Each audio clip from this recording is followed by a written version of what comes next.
నిజమైన విలువ మరియు మార్కెట్ విలువ. స్టాక్ విలువ అంటే ఏమిటి? నిజమైన విలువ ఇది ఒక కంపెనీ నిజంగా ఎంత విలువైనదో చెప్పే విలువ.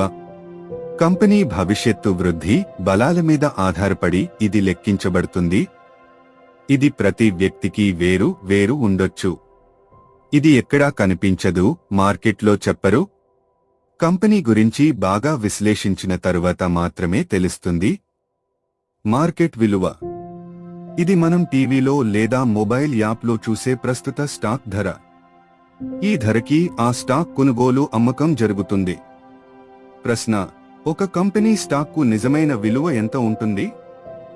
సమాధానం: నిజమైన విలువను ఎక్కడా ప్రకటించరు.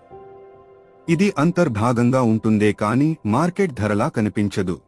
ఒక కంపెనీకి 4 మంది అనలిస్టులు ఉన్నా వారు అందరూ కంపెనీకి వేర్వేరు ట్రూ విలువను అంచనా వేయవచ్చు. ఒక అనలిస్ట్ కంపెనీ మౌలిక అంశాలను బాగా అర్థం చేసుకుని లోతైన పరిశోధన చేసి తమ అభిప్రాయం ఆధారంగా ట్రూ విలువను నిర్ణయిస్తారు. ఇది వ్యక్తిగత అభిప్రాయాలపై ఆధారపడుతుంది. ప్రతి అనలిస్ట్ తనదైన కోణంలో కంపెనీని అర్థం చేసుకుని ట్రూ విలువను అంచనా వేస్తాడు. కాబట్టి ట్రూ విలువ ఒక ఖచ్చితమైన సంఖ్య కావాల్సిన అవసరం లేదు. అది ఒక పరిధిలో కూడా ఉండవచ్చు. ట్రూ విలువ వ్యక్తికి వ్యక్తికి మారుతుంది. ఉదాహరణ: ఒక కంపెనీకి ట్రూ విల్యూ రూ.100గా భావిస్తే మార్కెట్లో అది రూ.150కి ట్రేడ్ అవుతుంది. అంటే అదనంగా ఉన్న రూ.50 అనేది భావోద్వేగ విల్యూ. ట్రూ వాల్యూ రూ.100. సెంటిమెంటల్ వాల్యూ రూ.50. మార్కెట్ వాల్యూ ప్రస్తుత మార్కెట్ ధర రూ.150. ఇక మరొక సందర్భంలో ట్రూ విల్యూ రూ.100 అయితే మార్కెట్లో అది కేవలంకి ట్రేడ్ అవుతుంటే ట్రూ వాల్యూ రూ.100.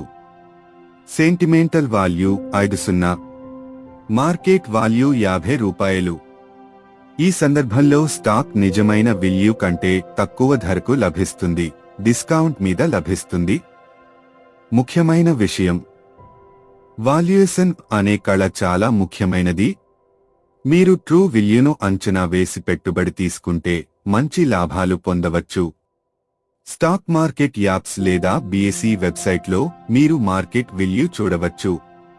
కానీ ట్రూ విల్యూ మరియు సెంటిమెంటల్ విల్యూ వేరుచేయడం, అంచనా వేయడం ప్రతి ఇన్వెస్టర్ నేర్చుకోవాల్సిన విషయం.